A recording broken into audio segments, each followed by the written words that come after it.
1 Macabeo 6. Samtang si Hari Antioco IV milabay sa Mesopotamia, nakudungog siya may tungod sa usa ka syudad dito sa Persia nga ginganlan og Elymais, nga gibantog sa iyang kadato sa plata ug bulawan. Ang templo bahandianon kaayo ug may mga taming nga bulawan sa lipod sa dughan ug mga hinagiban nga gibilin didto ni Alejandro, anak sa hari nga si Felipe sa Macedonia, nga mao ang unang naghari sa Imperyong Grego. Miabot si Antioco og misulay sa pag-ilog sa syudad ug sa pagpanakmit sa mga butang niini, apan wala siya molampos tungod kay ang mga lungsurano na sayod man sa gilaraw niya. Busa gitigom nila ang ilang mga kasundaluhan aron pagsukol kaniya. Unya, uban sa dakong kapakyasan, misibog siya aron pagbalik ngadto sa Babylonia. Dito sa Persia, usa ka sinugo nga miabot kaniya nga nagdala sa balita nga ang mga kasundaluhan nga iyang gipadala ngadto sa Judea naparot.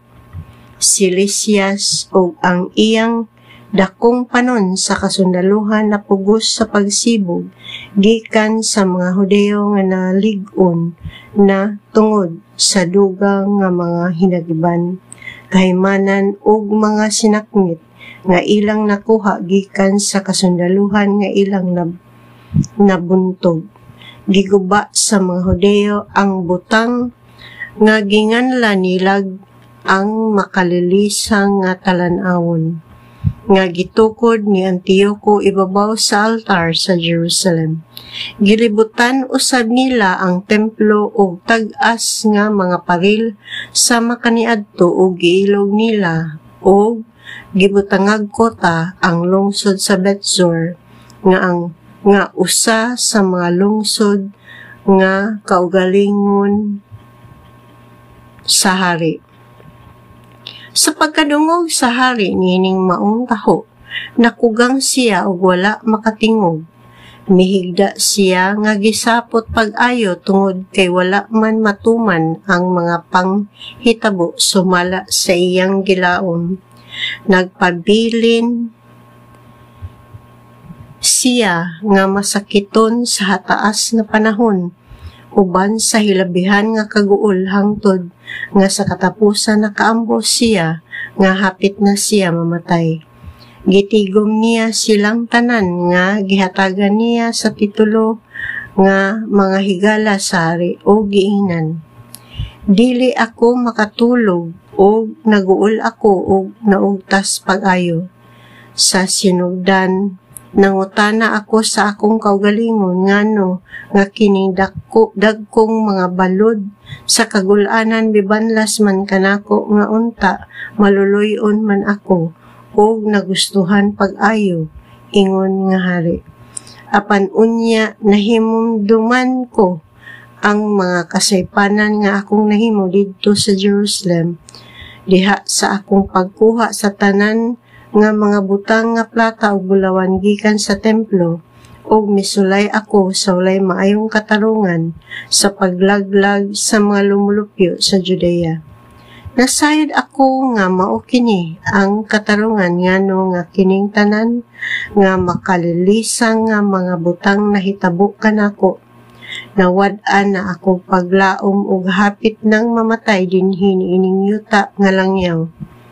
Unya, iyang gitawag si Felipe nga usa sa iyang labing sinaligan nga magtatambag o gitudlo nga mooy magdumala sa tibok niyang imperyo. Gitugyan niya kang Felipe ang iyang korona, kapa ug ang opisyal nga singsing. Gihatag usab niya ang awtoridad sa pag-edukar sa iyang anak nga si Antioco V ug sa matuto kaniya aron mahimong hari. Si Hari Antioco namatay didto sa Persia sa tuig 149. Sa pagkasayag ni Lysias nga namatay na ang hari, gihimo niya ang batan-on nga si Antioco nga hari uli sa iyang amahan. Gimatuto niya si Antioco sakad sa pagkabata niini ug karon gihatagan niya kini sa ngalan nga Iopator. Niining tungura ang mga kaaway dito sa kota sa Jerusalem mibabag sa katawhan sa Israel dito sa dapit nga naglibot sa templo ug sa walay puas naghatag sila og kagubot ug nagpaluyo sa mga dili Hudeo. Busa mihukom si Judas sa pagpuo kanila o gitawag niya o gitigom ang tanan nga mga tao aron paglibot sa kota. Ang mga tao nagtigom ug gilibutan nila ang kota sa tuig 150. Nagtukod sila og mga plataporma nga iglilibot og nga kahoy nga igdodombol. Apan ang pipila sa mga lalaki nga gilibutan nakaikyas og uban sa pipila ka mga Hudeo nga mabudhion nangadto sila sa hari og miingon, hangtod kanos-a ang imong paghulat una ka manimalos sa gihimo ngadto sa atong katagilungsod. Andam kami sa pag-alagad sa imong amahan, pagsunod sa iyang mga mando o pagsugot sa iyang mga sugo. Apan unsa may kaayuhan nga nahimo niini alang kanamo, karon ang atong kaugalingong katagilungsod nahimong atong mga kaaway. Sa pagkatinuod gipatay nila ang daghan kanamo kutob sa ilang hisakpan o gisakmit ang among mga kabtangan. Apan dili lamang kami ang ilang gidagmalan, giatake usad nila ang tanan nilang kasilinganan ug karon ilang gilibutan pagsulong ang kota sa Jerusalem ug naglaraw sila sa pagkuha nini.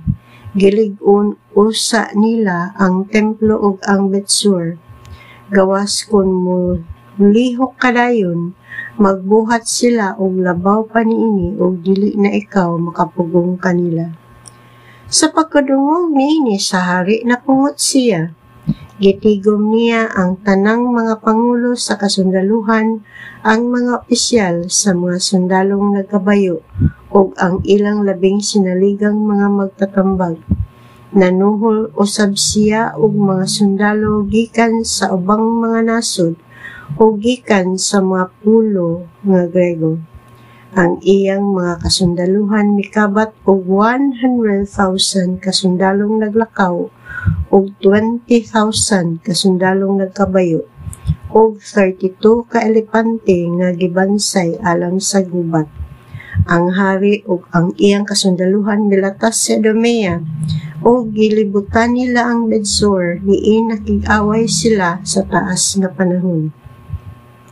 Nagbuhat sila og mga kahoy nga igdodombol og mga plataporma nga iglilibot pag-atake, apan ang mga nanalipod nakigubat nga maisugon og nanggula sa lungsod o gisunog nila ang mga plataporma.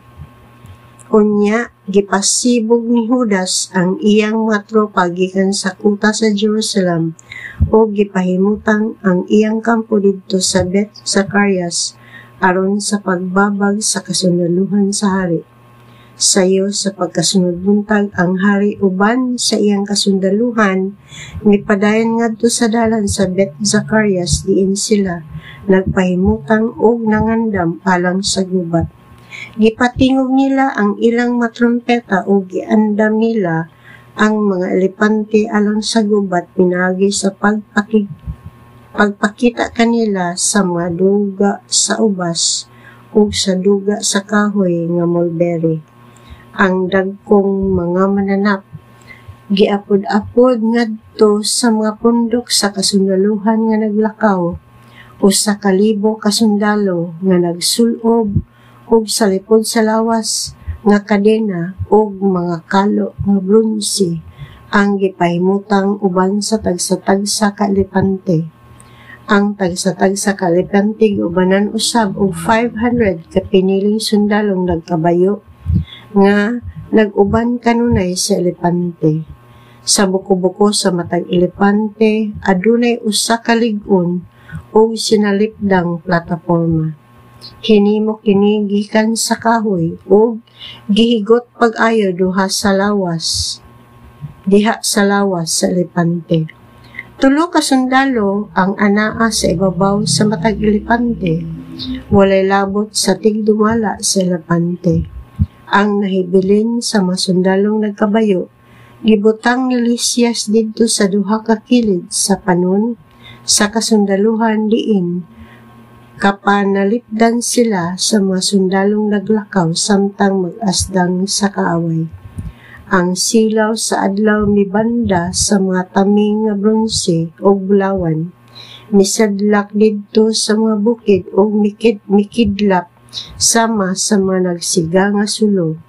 Ang usa ka bahin sa kasundaluhan sa hari nakatag didto sa ibabaw nga dapit sa bakilid sa bukid ug ang ilang bahin didto sa ubos ug silang tanan makanunayong nag-irog paingon sa unahan nga maayong pagkahanay.